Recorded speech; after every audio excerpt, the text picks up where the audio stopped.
this is really one of the big questions facing us. How do we communicate effectively about complex problems, and how do we engage the public in some type of collective decision making about what should be done?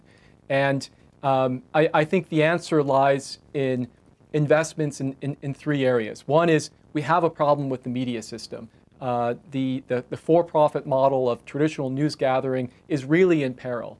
And we need to think creatively, and we need to move forward assertively with innovations either in not-for-profit models for the news that are foundation, government, university supported, or innovative models of information and idea dissemination like Big Think. That's the brainchild of innovative entrepreneurs and supported by a combination of advertising and other funding sources.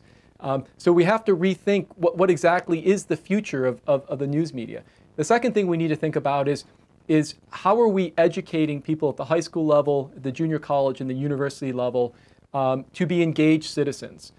In particular, how are we educating them about how to seek out information, how to critically assess and evaluate news, commentary, and different types of information sources, and how to use the many different types of digital media and tools to make personal choices and collective choices. And I think we need to think about the curriculum from the high school forward in terms of building in across courses a curriculum of media literacy and media skills for students. And the third thing that we have to think about is communication is not enough. Better media, better users of media is not going to solve this problem. I think we need to kind of raise a conversation about, are the institutions by which we make decisions at the federal level, from the federal and national level to the state, to the regional and the local, have these institutions failed in fundamental ways? And what are creative, innovative ways to reinvent them, to increase public input, and to be able to actually reach some type of consensus about what should be done about these complex problems? Well, I think one particular area that I'll be taking a close look at in the age of engagement is many of these problems that we face in society, and some of the biggest questions involve highly technical issues related to the environment, related to climate change, or fundamental questions involving ethics about some of the fastest growing areas of research: neuroscience, nanotechnology, genetic engineering, human genomics. And one of the questions is these decisions have often been outside of the wider public eye. They've been decided by regulators in government, people at federal agencies, scientists in industry.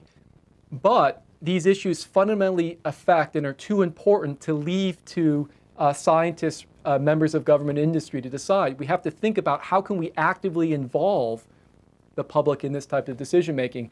And there's a number of emerging models that have really been developed in countries in Europe and Canada. They're called deliberative forums, consensus conferences, where they're often sponsored by a university, a government agency, sometimes underwritten by a foundation, where you bring people together for a weekend or even sometimes as long as a week, and you pose to them questions about an area of research, a topic such as nanotechnology. They deliberate in small groups, they ask questions of experts, and at the end, they then voice their opinion. They reach some type of judgment and consensus about what should be done. And we're starting to experiment with those types of models here in the United States on issues like nanotechnology. The next question is it merely enough that citizens have voiced their opinion, but should their opinion have real weight?